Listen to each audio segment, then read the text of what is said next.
Hello বন্ধুরা, তো আজকে আমি আবারও একটা নতুন ভিডিও নিয়ে চলে এসেছি এসআইআর সম্বন্ধে। তো প্রত্যেকের কাছে আমার একটাই রিকোয়েস্ট যে পুরো ভিডিওটা মন দিয়ে দেখবেন এবং দেখার পর একটা শেয়ার করে দিবেন, কারণ এই ইনফরমেশনটুকু প্রত্যেকেরই জানা প্রয়োজন। কিন্তু আপনি জানি বলে যে সবাই জানবে সেটা না।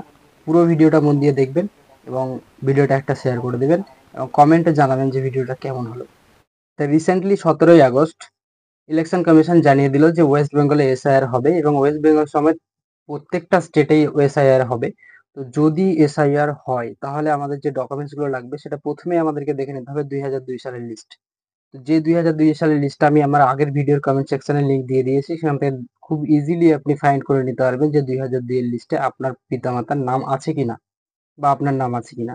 তো আজকের ভিডিওটা হবে সেই নিয়ে যে 2002 সালের ভোটার লিস্টে যদি কারোর নাম না থাকে সেটা কি কি কারণে হতে পারে এবং সেটা হলে কি কি করা যেতে পারে, এই নিয়ে আমার আজকের ভিডিও।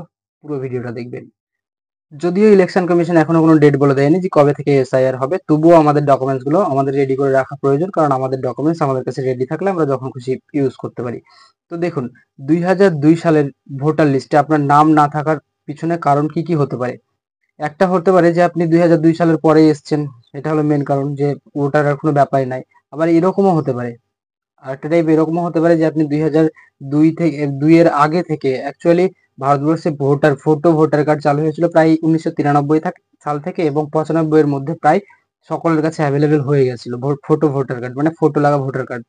তো হয়তো তখন থেকে আপনি ভোটার আছেন এখনো পর্যন্ত, কিন্তু শুধুমাত্র আপনার 2002 সালের লিস্টে নাম নেই। এটা কেন হতে পারে? এটা হতে পারে দুটো কারণে। একটা হলো হয়তো আপনি শিফটিং করেছেন, শিফট করা মানে একটা ঠিকানা থেকে আরেকটা ঠিকানায় গেছেন। এরকম হতে পারে যে এক পাড়া থেকে আরেক পাড়া, বা এক গ্রাম থেকে অন্য গ্রাম, বা একটা কনস্টিটিউয়েন্সি থেকে অন্য কনস্টিটিউয়েন্সিতে গেছেন। এই যাওয়া আসার কারণে হয়তো আপনি মিস্টেক পড়ে গেছেন, এটা একটা কারণ হতে পারে।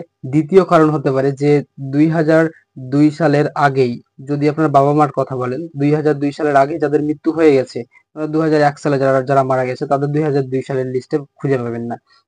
এই দুটো কারণ হতে পারে যে আপনার 2002 সালের লিস্টে নাম না থাকার পিছনে।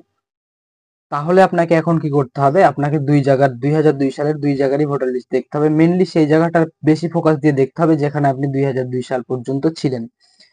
যদি এই ভোটার লিস্টে আপনার বাবা মায়ের নাম পেয়ে যান, তখন আপনার একটাই বাড়তি সুবিধা হবে, এটাই যে আপনাকে আর আপনার বাবা মায়ের জন্য আলাদা করে কোনো ডকুমেন্টস দেখাতে হবে না। শুধুমাত্র আপনার পরিচয় দিলেই হবে যে আপনার বাবা মায়ের সঙ্গে লিঙ্কেজ, আপনার ডেট অফ বার্থ এবং আপনার ঠিকানার জন্য ডকুমেন্টস। এই ডকুমেন্টস গুলো কি কি হতে পারে?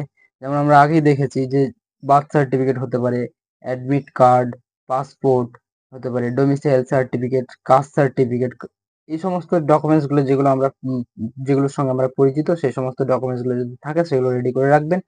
এবার হচ্ছে, যাদের পিতামাতা 2001 সালে মারা গেছে, যে কারণে 2002 সালের লিস্টে নেই, তাদেরকে কোন কোন ডকুমেন্টস রেডি রাখা উচিত বলে মনে হয় আমার।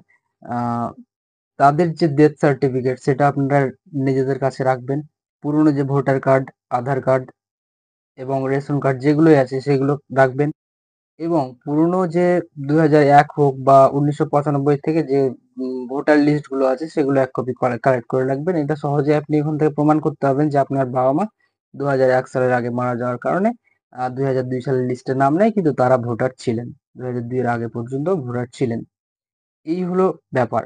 আর একবারে যাদের 2002 সালের লিস্টে ভোটার 2002 সালের লিস্টে বাবা মায়ের নাম না থাকবে, তাদেরকে কি করতে হবে? তাদেরকে ওই যে বাবা মায়ের প্লাস নিজের ডকুমেন্টস দেখাতে হবে, যেখানে তাদের জন্ম তারিখও বুঝতে পারা যাবে, প্রুফ অফ আইডেন্টিটি এবং প্রুফ অফ অ্যাড্রেস এবং লিঙ্কেজ, বাবা মার সঙ্গে তাদের সম্পর্ক তিনটাই বোঝাবে। তো আজকের ভিডিও ছিল এটাই। যদি ভিডিওটা ভালো লেগে থাকে তো অবশ্যই ভিডিওটাকে একটা করে শেয়ার করবেন।